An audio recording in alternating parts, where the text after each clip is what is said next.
Welcome to the Digital Campus Podcast with eCampusOntario, the show for educators and learners who are participating in and shaping the future of higher education in the digital era.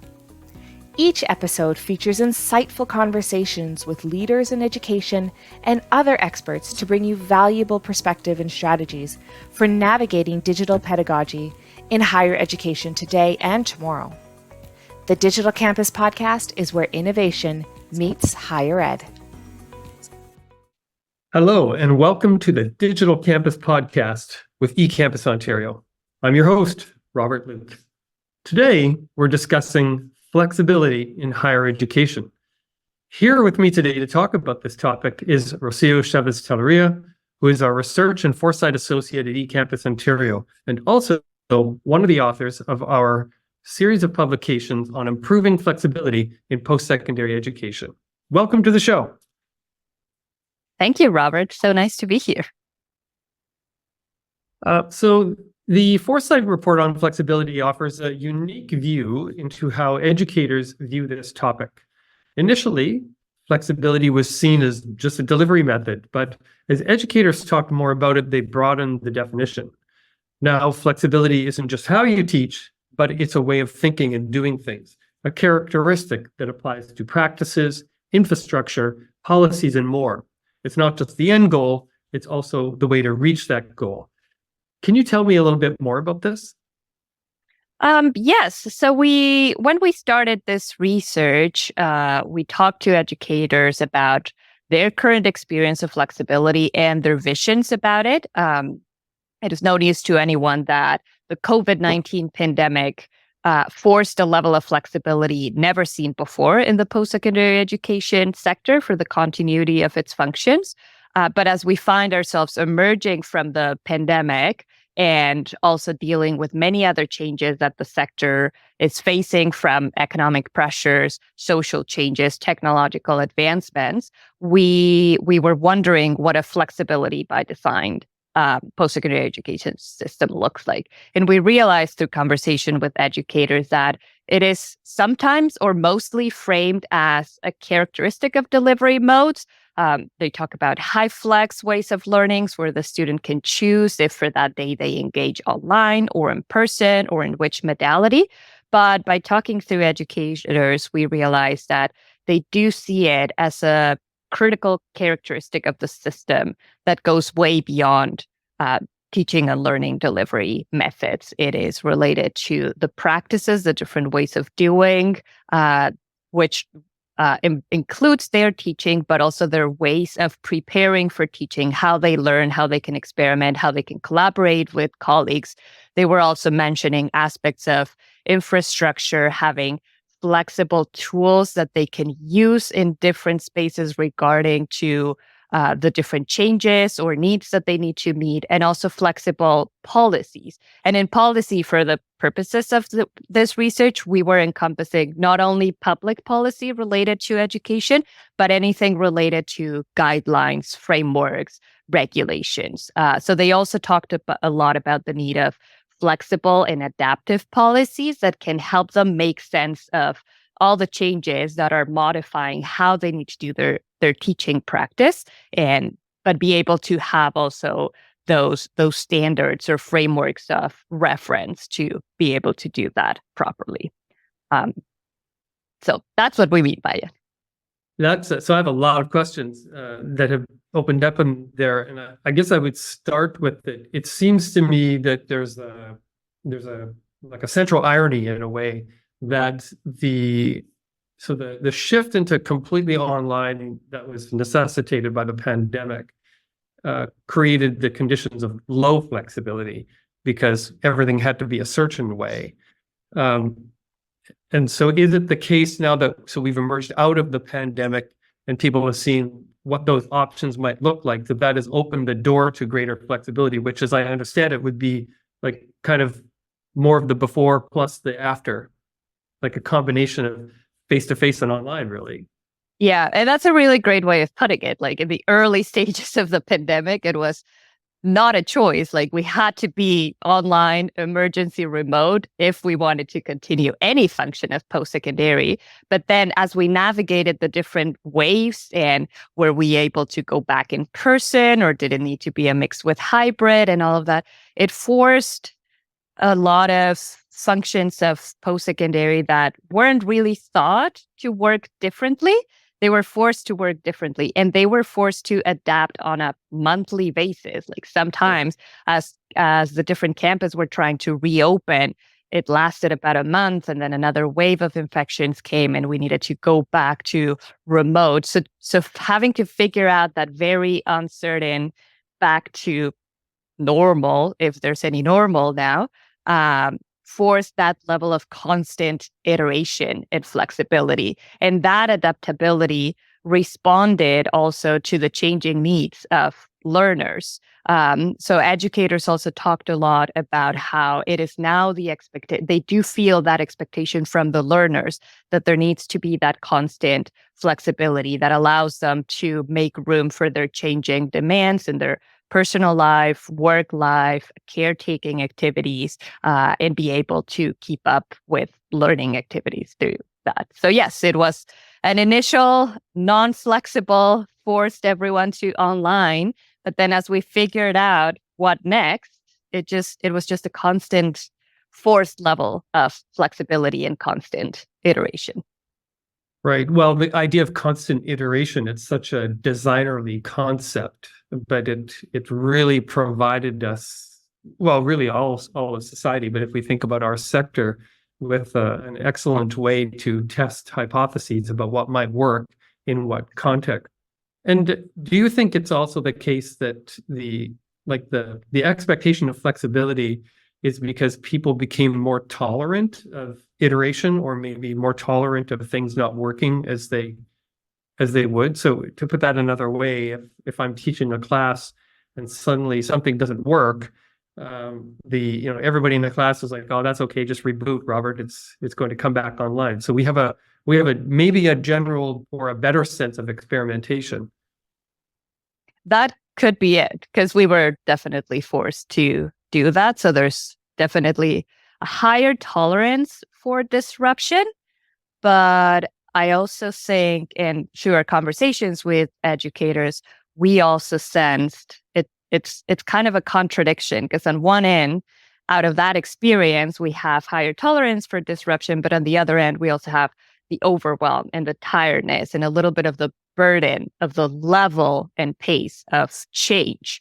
So educators did talk about they recognize the need for constant iteration, and they want it. It's something that they want to do in their practice, but they also want to figure out, how do we properly design working processes that allow us to do that iteration, but that is not under pressure, or that it's not in a reactive way, but rather proactive, so that it doesn't become an overwhelming practice. And as we've started to share the results of this research project, we had a webinar last week where some of the comments were also, it is really important to have those experimentation spaces and those iterative spaces to co-create learning experiences, learners and educators.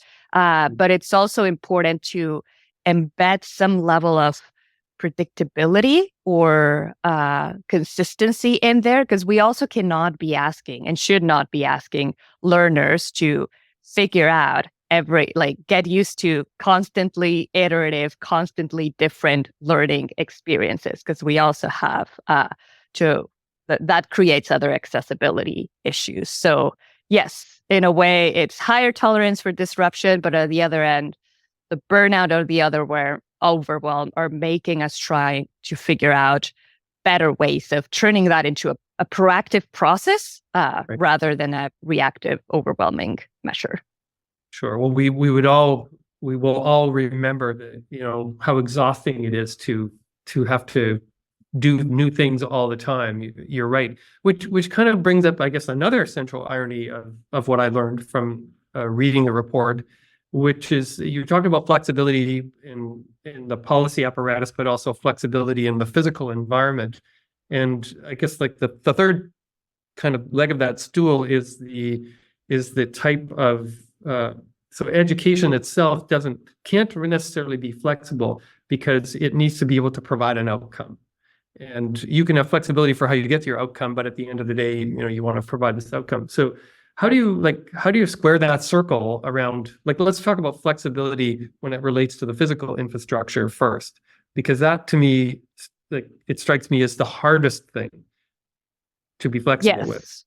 Yes, definitely the hardest one. And what came up in conversations was sometimes the frustration or the feeling by educators that indeed infrastructure and the design of spaces and tools and systems is the hardest one to change and, let's say, be iterative or constantly flexible with.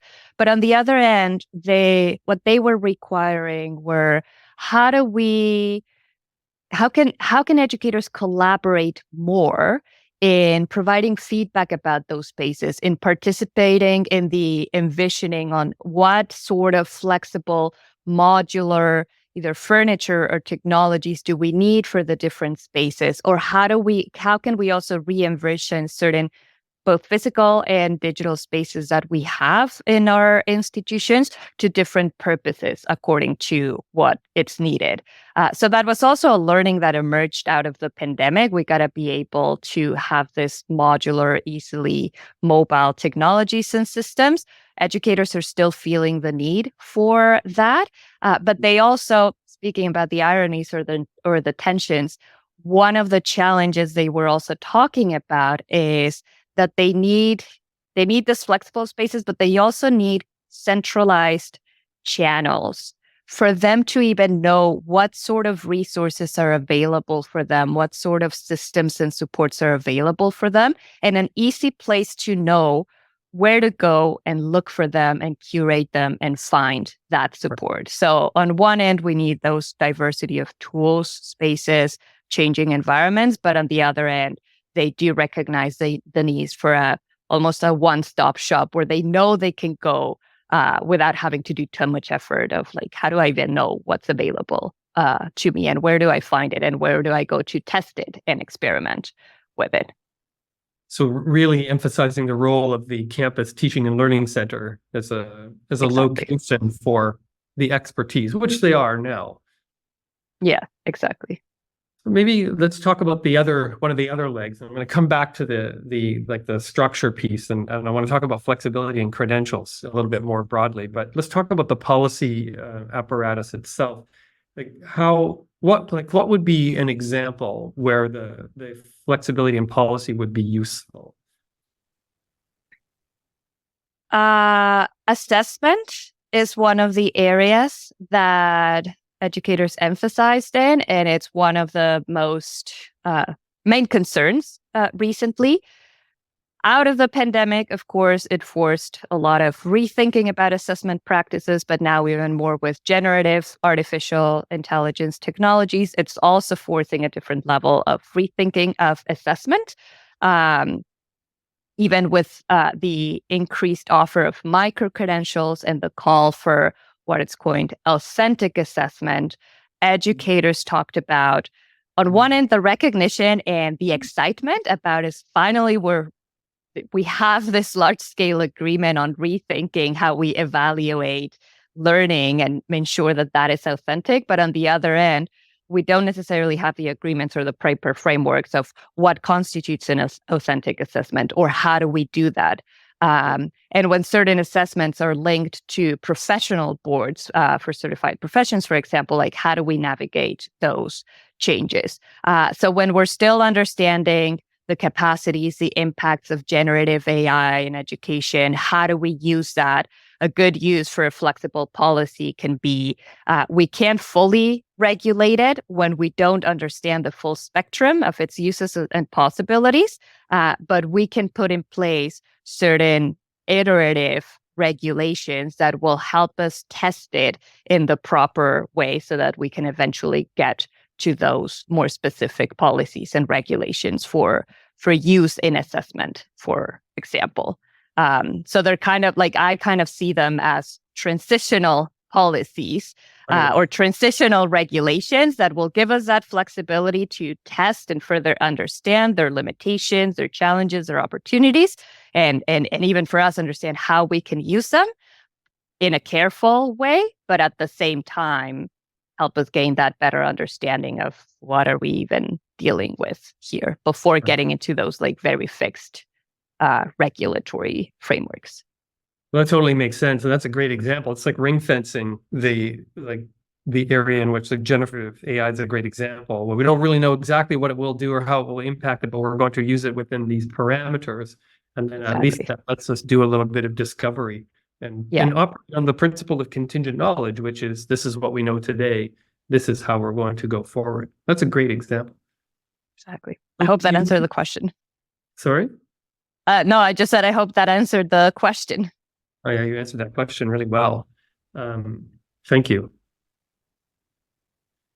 Let's pause for a moment. Okay, I'm going to move into micro-credentials because you mentioned credentials. So I'm going to, we'll edit this piece out, but I want to ask you about flexibility and structure of education more generally. Did you cover that in the Foresight reports? I don't actually remember. Not in this part of the research. We only covered that as one of the factors that is influencing the need for further flexibility. So the growing alternatives and diversification of the types of credentials that are available, but we didn't dive deeper into that aspect with the participatory research. How would you like me to ask that question then? Educators, maybe it's how does flexibility overlap with the diversification of the type of credentials? Because educators did have a couple of thoughts on that. Okay. So mostly about the overlap. Yep. Okay, perfect. Thank you. I'll give this a pause for the edit. Okay. So that's really fascinating. Thank you. Great example, Rocío. You mentioned credentials. So let's go back to that third leg. And what does flexibility mean to educators when you think of like the larger structural purpose of education? And in this case, we're talking about micro-credentials. We're talking about different options for learning. But what do educators have to say about the larger structure of credentials with respect to flexibility?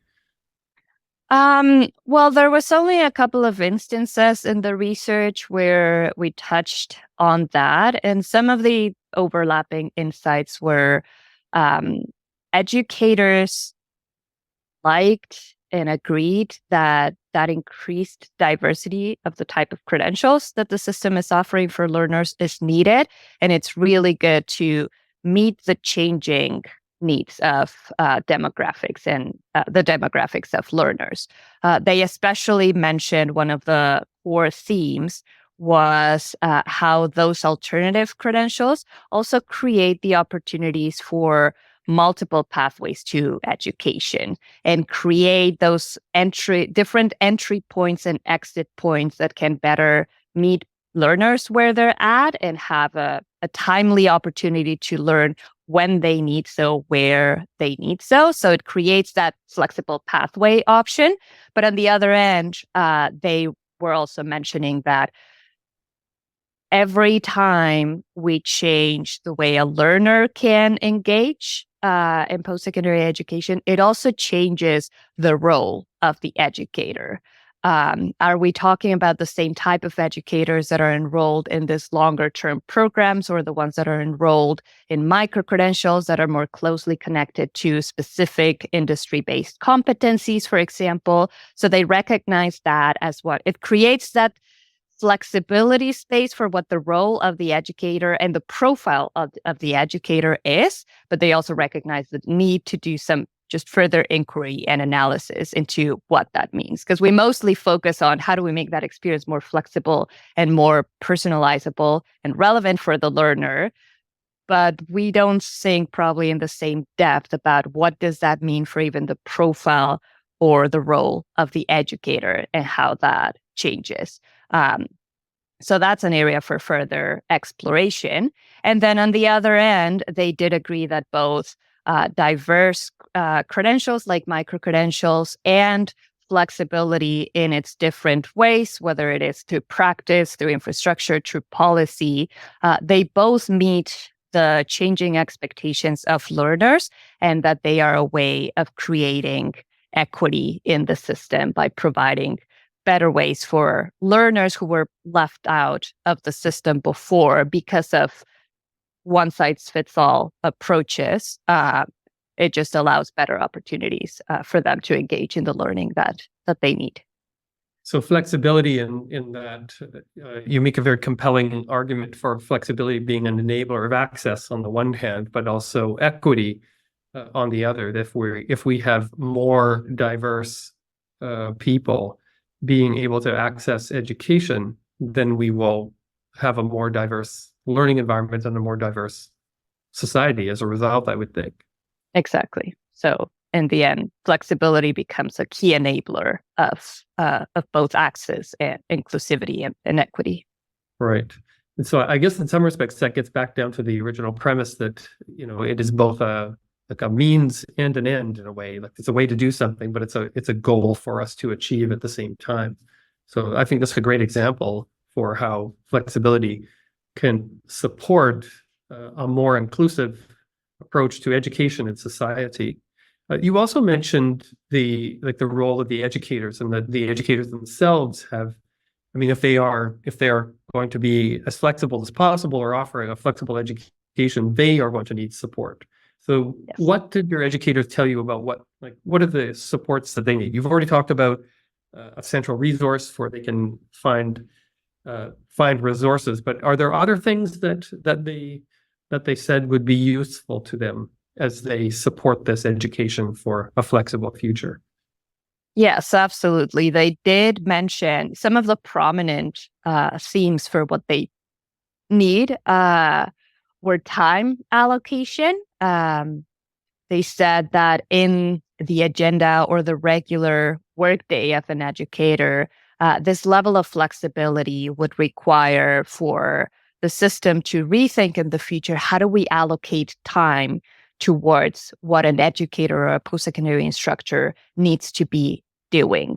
Because what the struggle for them was, this level of flexibility requires also a lot of time for professional development, for experimentation, for collaboration. They also identified that collaboration was key to enable successful and efficient flexibility. So allocating time for that and being purposeful about it was important, alongside the resources and funding that needs to go to supporting that type of activities, rethinking the working arrangements. Like they were also excited about thinking, how does the role or the different profiles of educators change during time?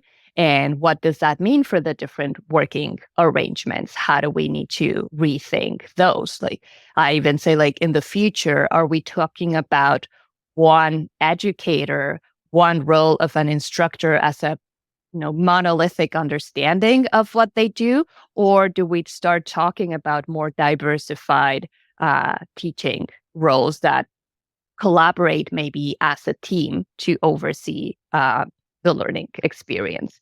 And then they also talked about support in practice standards and frameworks that would help them navigate those transitional pathways as they experiment more, as they iterate on the types of practices, approaches, tools that they use. They did say that they need a lot more support in those adaptive practice standards that on one end give them the freedom to experiment and try something different, but while still having just some support and some guideline as to where am I supposed to be going. Right. So those would be some of the key areas. That's really interesting. I love the point you made about the that kind of innovative approach to team teaching or interprofessional concepts. I'm not aware of. I'm aware of a few examples where that happens. Certainly in clinical environments, I think for clinical education, they do a lot of interprofessional work. But there must be other examples. Do you know of other examples of that? Real not so much speculative. Through other Foresight research that I've read on the matter, a few years ago, KnowledgeWorks, which is a education research organization in the US, they also do a lot of foresight for education, and they published a very interesting piece about speculative future roles of different educators, and where you had educators that are specialized on evaluation and assessment, others that are specialized on mental health and support, and others that are specialized as kind of like career pathways or learning pathways, navigators. Like as we start to unbundle programs, do you have educators whose like specialty area is to, alongside certain like artificial intelligence tools or things like that, help learners understand like, oh, what is it? Like if now you can learn in this very interdisciplinary way and combine different micro-credentials that are targeting specific competencies. And if you no longer necessarily have that umbrella structure that, let's say, a bachelor's program or a master's program gives you, how do you know what to combine? So maybe some roles specialized on that kind of navigation, integration way, other subject matter experts. But yeah, this will be just with the different converging pressures or changes that the system is facing. It would be interesting to think how that role potentially evolves. And it was also that kind of co-teaching and being part of teams. Educators did mention that as part of, we explored also with them their visions of the future, like not only their current experiences of flexibility, but what would they envision for a preferable future for them. And they mentioned both kind of competing ideas. On one end, the educators being able to be leaders in the design of experiences, but then also learning experience being a deeply co-designed and there being teaching teams, collaborative approach to teaching. So that was interesting that it also came up in their visions.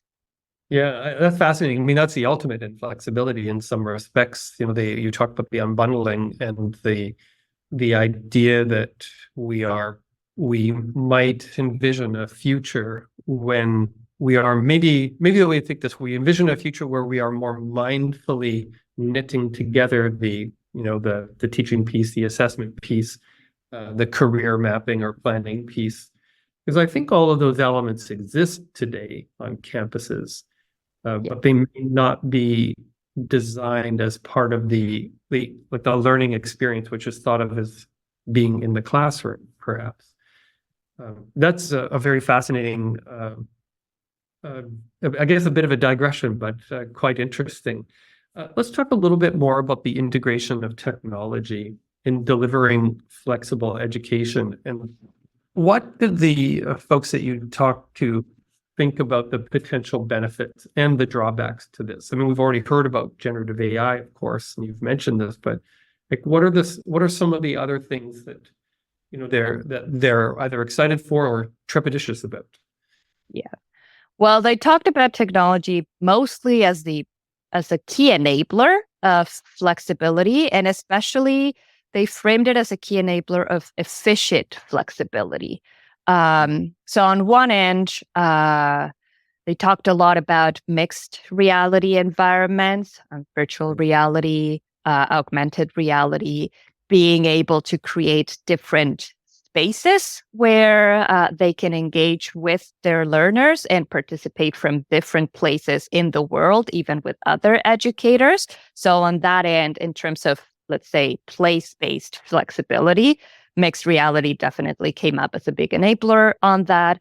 They also talked a lot about artificial intelligence and how that, if leveraged and applied properly, can be a very efficient tool to further personalize the learner experience, or being able to provide better mentorship.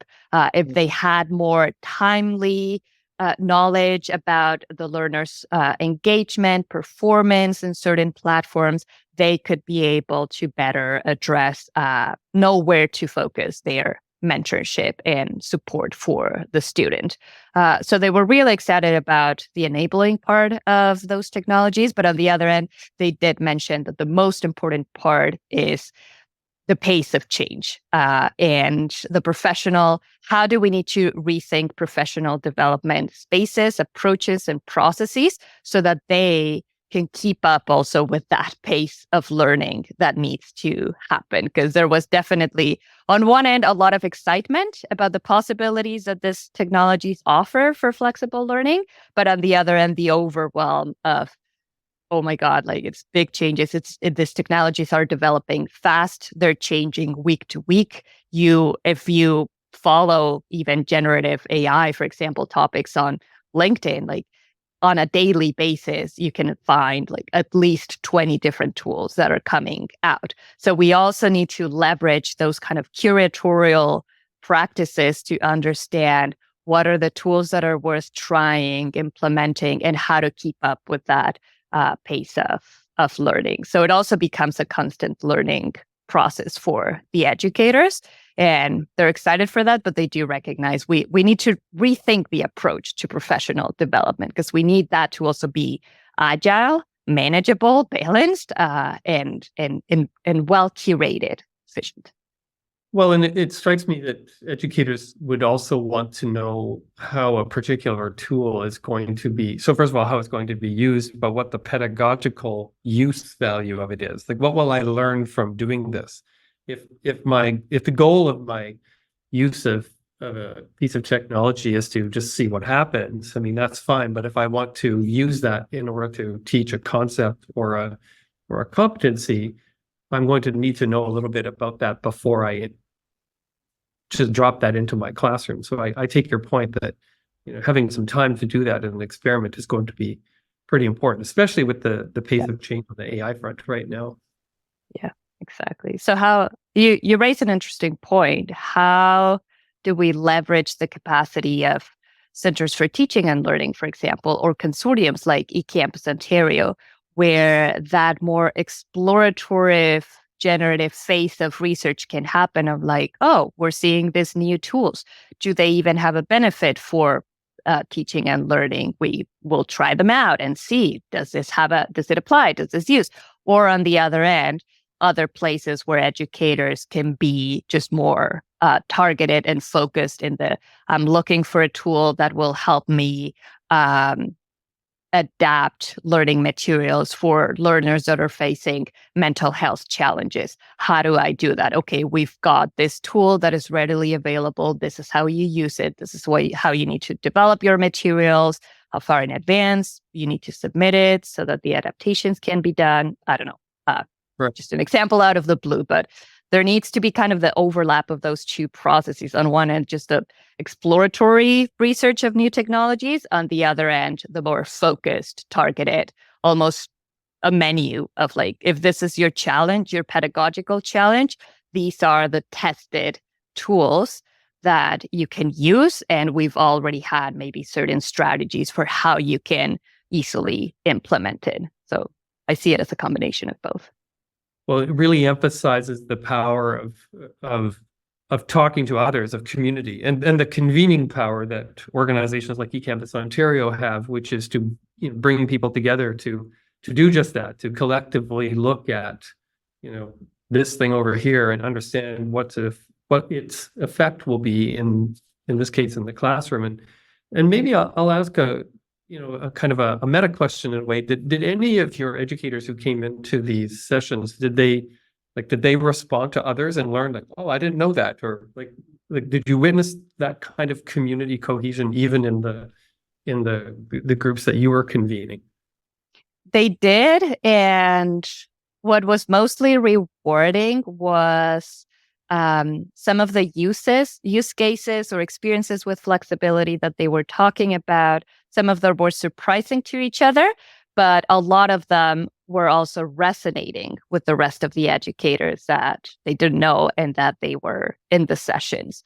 And it was one of the things that they emphasized by the end of the engagements, that we were asking them what did they need into the future for flexibility. The question was focused on flexibility. They answered that, but they said we also need more of this type of opportunities where we can convene and talk to people, not necessarily from our same department or same institution, but across the sector, and see where we align, what experiences, what opportunities, visions, challenges are aligning and represent either a shared vision or a shared challenge. And if so, is there an opportunity to work together on that?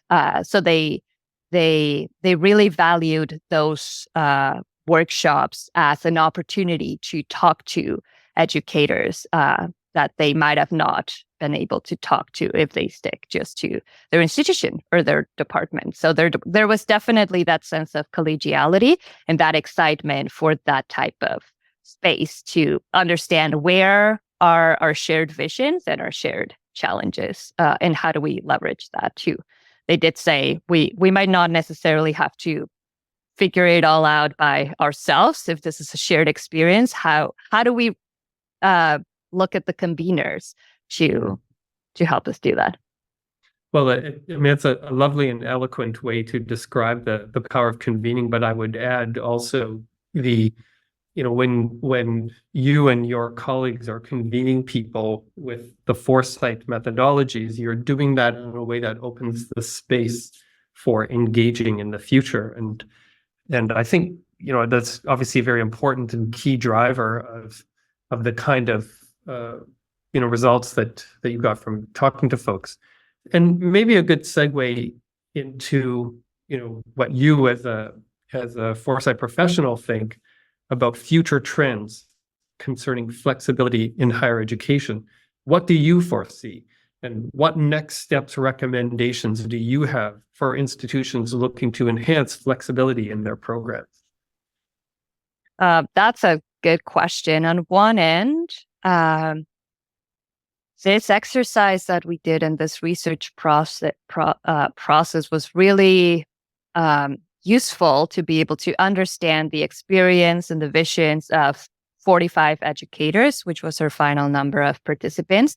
But also it was a good opportunity to realize that the experience is so diverse and the sector is so diverse. These insights that came out of this research are not necessarily representative of the larger scope of the sector. So on one end, having those touch point spaces where educators can come together and convene and constantly check on what is happening, what are we doing, what are the challenges, opportunities, and visions. So on one end, looking at do the educators have the time and space to do that? And are they engaging? And if not, how can we improve that engagement? And on the other end, also looking at, I think it's a time in the sector when it's really important to look outside the institutions and reach out to the other institutions and the consortiums that bring them together to be able to more effectively use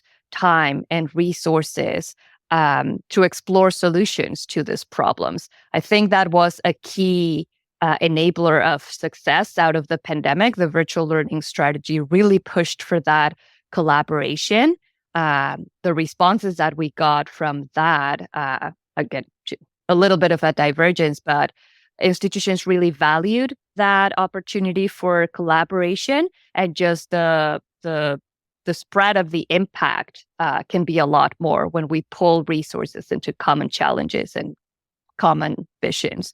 So I would guess that's another recommendation. Look to the others and open those opportunities and incentivize those spaces for collaboration and for dialogue. Oh, that's a great way to frame it. Really, Rocío, this has been an amazing conversation. I literally could sit here all day and listen to you opine about the future. Is there anything else that you want to add before we close? Well, if this conversation was interesting to your audience, okay, sorry, pause there, edit in, grab that. Can you ask me the question again? I will. This has been an amazing conversation, Rocío. I really could sit here and listen to you all day talk about the foresighting of the future of education. Is there anything else you'd like to add before we close? Yes. Thank you. I'm glad this conversation was interesting to you. If it was also interesting to those of you listening and you want to know more about this research, we will be publishing all of our briefs by March in our eCampus Ontario website. If you go to our eCampus Ontario site, you can look up the Research and Foresight section, and all of the briefs will be published there.